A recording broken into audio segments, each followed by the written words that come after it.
আমি আরো 2 মাসের টাকাটা পাবো, তাহলে এটার সাথে আরো কি হবে, এই 60,000-কে 10 দিয়ে ভাগ করব, যেহেতু 10 মাসের দেওয়া আছে 10 দিয়ে ভাগ করব, আমার দরকার 2 মাসের, কারণ আমি হিসাব করি 12 মাসের।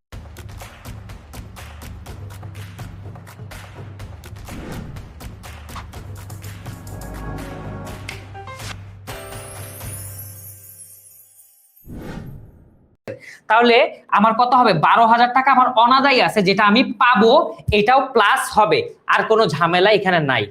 অনাদায়ী উপভাড়া 12,000 টাকা যোগ করছি। আর অলিক সম্পদ হচ্ছে বিলম্বিত বিজ্ঞাপন, যেটা কতে করছি। এখন কোশ্চেন হচ্ছে অলিক সম্পদ কি কি।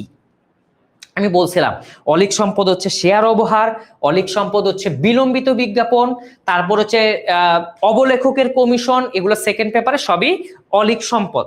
আশা করি বুঝতে পারছো। দায় ও মালিকানা সত্ত্ব, মানে দায় ও শেয়ার হোল্ডারদের সত্ত্বর মধ্যে আমি এর আগে তোমাদেরকে শিখাইছিলাম যে দায় ও শেয়ার হোল্ডারদের সত্ত্ব সেকেন্ড পেপারে কিভাবে আমরা করব।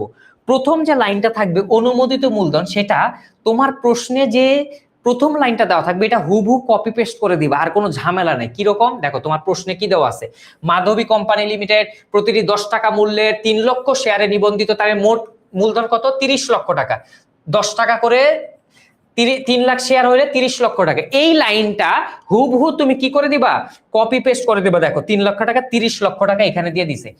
এই 30 লক্ষ টাকা যে লেখলা, এটা কিন্তু অঙ্কের কোনো অংশ না, এটা অঙ্কের অংশ না, যা সিম্পলি আমি জাস্ট খালি দেখাবো এর জন্য এটা লিখে দিছি, এটা এখানে ক্লোজ, এটার সাথে ওটার সম্পর্ক নাই। ঠিক আছে, বুঝতে পারছি। আমার সম্পদ হয়েছে 21,42,000 টাকা। দেখি আমার সম্পদ আর দায় ও মালিকানা সত্ত্ব মিলে হয় কিনা।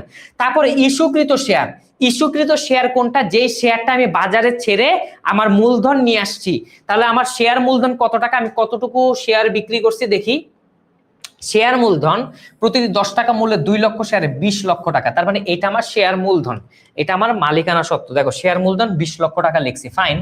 এখন আমরা বের করব কি, সঞ্চিতি উদ্বৃত্ত, দায় ও শেয়ার হোল্ডারদের সত্ত্বে সঞ্চিতি উদ্বৃত্ত এইটা থাকে। ঠিক আছে, তাহলে সঞ্চিতি উদ্বৃত্ততে কি আসবে, সমাপনী সংরক্ষিত আয়, সাধারণ সঞ্চিতি, শেয়ার অধিহার, এগুলো সবকিছু কোথায় আসবে, সঞ্চিতি ও উদ্বৃত্ততে আসবে। এরপর আছে দায়, দায়ের মধ্যে কি কি আছে, প্রদেয় হিসাব আছে, বকেয়া মজুরি আছে।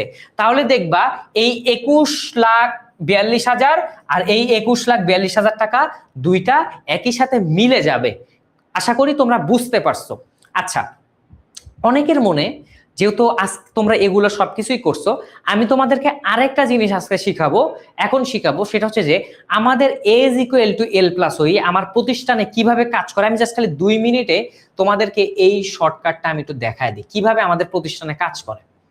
আচ্ছা, আমরা যত কিছুই করি, আমরা যত সিএ করি, অ্যাকাউন্টিং নিয়ে পিএইচডি করি, এমবিএ করি, হোয়াট এভার ইট ইজ, আমরা কিন্তু আমাদের মেইন যে ভিতটা লুকা প্যাসিওলি করে দিছে, সেটা হচ্ছে যে A is equal to L plus ওই।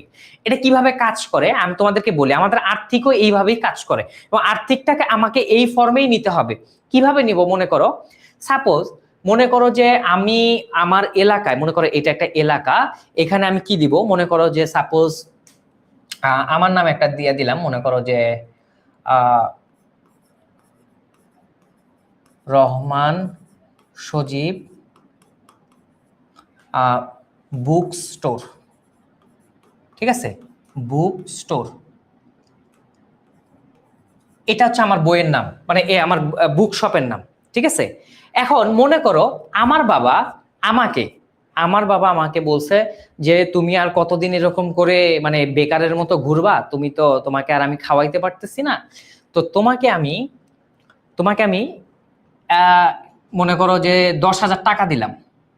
ঠিক আছে, মনে করো যে 1 লক্ষ টাকা দিলাম, আমাকে দিলে হচ্ছে 1 লক্ষ টাকা দিছে। ঠিক আছে, 1 লক্ষ টাকা দিছে। এখন এই টাকা নিয়ে আমি কি করব, এই টাকা নিয়ে আমি সর্বপ্রথম যেটা করব সেটা হচ্ছে যে আমি একটা দোকান ভাড়া নেব। এটার জন্য আমাকে অ্যাডভান্স রেন্ট দেওয়া লাগলো, মনে করো যে 30,000 টাকা আমি একটা দোকান দিলাম। এরপরে আমি কি করব, আমার দোকানের জন্য ফার্নিচার কিনবো। আমি ফার্নিচার কিনলাম, কত টাকা দিয়ে, 30,000 টাকা দিয়ে আমি ফার্নিচার কিনলাম, ভালো কথা।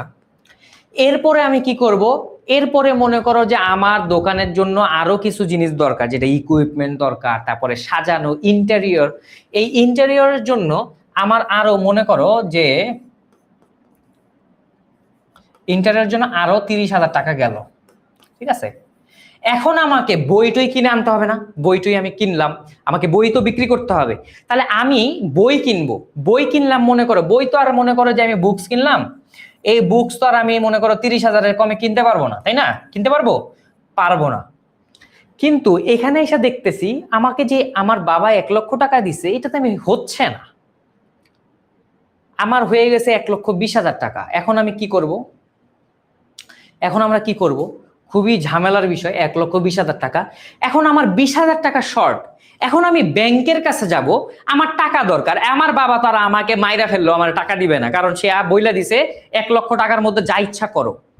এখন আমার ব্যাংকে যাইতে হবে। এখন ব্যাংকে যায় কি 20,000 টাকা আমাকে দিবে? দিবে না, আমাকে আরো বেশি নিতে হবে। ধরে নিলাম ব্যাংক আমাকে 50,000 টাকা দিল, লোন হিসাবে দিল। এইটা দিয়ে আমি বুকস কিনলাম, আমার আরো থাকবে 30,000 টাকা, আমার কাছে আরো থাকবে। তাহলে এটা কি আমার জন্য? ক্যাশ। আরো 30,000 টাকা আমার কাছে থাকলো। বুঝছো? এই সাইডটা কি? এই সাইডটা হচ্ছে আমার জন্য অ্যাসেট। অ্যাসেট, এই সাইডটা আমার জন্য অ্যাসেট, ঠিক আছে। এই সাইডটা আমার জন্য কি? অ্যাসেট। অ্যাসেট মানে কি? যেটা আমি ভবিষ্যতে, যেটা দ্বারা আমি কোনো সুবিধা পাবো, এটা আমার জন্য অ্যাসেট, যেটা ভবিষ্যতে আমাকে একটা সুবিধা দিবে। অ্যাডভান্স রেন্ট আমাকে সুবিধা দিবে, ফার্নিচার আমাকে সুবিধা দিবে, ইন্টেরিয়র আমাকে সুবিধা দিবে, বুকস যেটা আমি বিক্রি করে টাকা পাবো, এইটা আমার জন্য সুবিধা দিবে। ক্যাশ তো আমার হাতে থাকবে, আমার প্রবলেমগুলো সলভ করতে পারবে। অন দ্য আদার হ্যান্ড, আমার এইটা হচ্ছে অনার সিকিউরিটি, যেটা 1,00,000 টাকা দিছিল, আর আমি 50,000 টাকা ঋণ নিছি। তার মানে এইটা কি দাঁড়াইলো?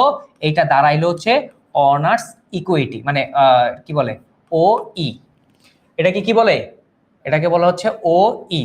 তার মানে দেখো, তুমি যত কিছুই করো, আমরা প্রতিষ্ঠানে যাই হিসাব করি, আমরা এইটার বাহিরে যাইতে পারবো না। এই ইকুয়েশনটাই আমার জন্য সত্য, এই ইকুয়েশনের উপরে আমাকে অ্যাকাউন্টিং গুলা সবকিছু করতে হবে, এটাই আমাকে করতে হয়। এখন এটা তুমি এখন ক্রয় করো, বিক্রয় করো, হোয়াট এভার ইট ইজ, তোমাকে এটাই যাইতে হবে, এখানেই করতে হবে। এখন মনে করো যে এইটা তো তোমার, এই দুটোই কিন্তু লায়াবিলিটিস, এটা হচ্ছে ইন্টারনাল লায়াবিলিটিস, এটা হচ্ছে এক্সটার্নাল লায়াবিলিটিস, তাই না? কারণ আমার বাবা যদি, আমি 2 বছর পরে আমাকে এত কিছু করবে না, কিন্তু আমাকে ব্যাংক যদি না দেয়, আমাকে আমার অবস্থা খারাপ করে ফেলবে, ঠিক আছে। তার মানে এইটাই হচ্ছে আমার অ্যাকাউন্টিং ইকুয়েশন। এইভাবে আমাকে আমরা আর্থিক করতে পারবো, আমরা টেবুলার সামারি করতে পারবো, এইভাবেই আমরা অঙ্কগুলা করব। এবং এই ইকুয়েশন জানাটা খুবই ইম্পর্টেন্ট। এর জন্য আমাকে অ্যাসেট শিখতে হবে, লায়াবিলিটি শিখতে হবে, অনার সিকিউরিটি শিখতে হবে। অনার সিকিউরিটি বুঝার একটা শর্টকাট টেকনিক আমি তোমাদেরকে বলছিলাম, যে অনার সিকিউরিটির উপাদান কয়টা? অনার সিকিউরিটির উপাদান হচ্ছে 4টা। এটা মনে রাখবো কিভাবে? এটা মনে রাখবো হচ্ছে আমি এবং বউ নাম দিয়ে আমরা এটা মনে রাখবো, ঠিক আছে। আমি কি করি?